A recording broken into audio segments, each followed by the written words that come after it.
بسم اللہ الرحمن الرحیم۔ السلام علیکم۔ روزانہ واقعات سننے کے لیے اس چینل کو سبسکرائب کریں۔ مدینہ منورہ کے مضافات میں ایک جامع مسجد کے خطیب کی ایک خوبصورت بیٹی تھی جو جامع میں پڑھتی تھی۔ ایک دن وہ جامع سے واپسی گھر آئی تو گاڑی سے اترتے وقت ایک لڑکے نے اس کا چہرہ دیکھ لیا۔ لڑکی بہت حسینہ و جمیل تھی۔ لڑکے کو پسند آئی۔ اس نے پتہ کیا تو معلوم پڑا کہ لڑکی خطیب صاحب کی بیٹی تھی۔ لڑکے نے اسی دن سے صف اول میں نماز پڑھنے کا اہتمام شروع کیا۔ اذان سنتے ہی وہ مسجد کے دروازے پر پہنچ جاتا۔ نماز تک تلاوت قرآن میں مشغول رہتا تھا۔ 6-7 مہینے تک وہ اسی معمولات کا پابند رہا۔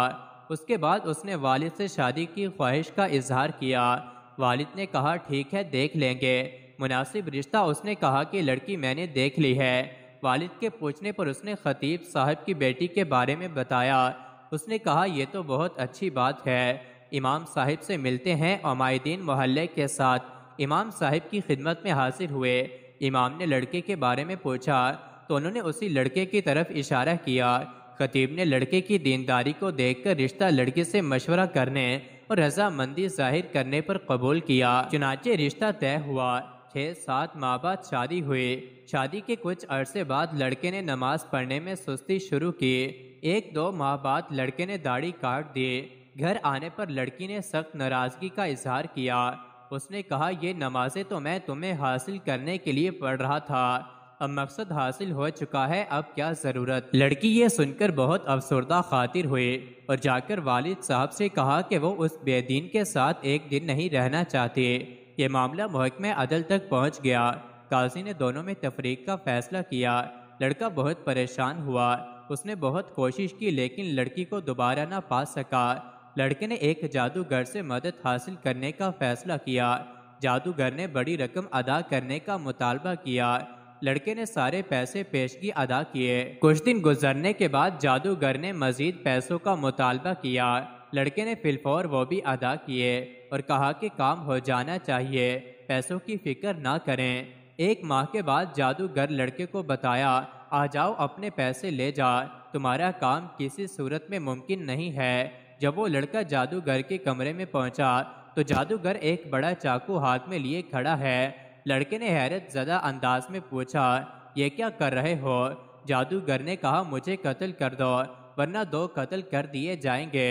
لڑکے نے کہا میں یہ نہیں کر سکتا، لہٰذا میرے پیسے دے دو۔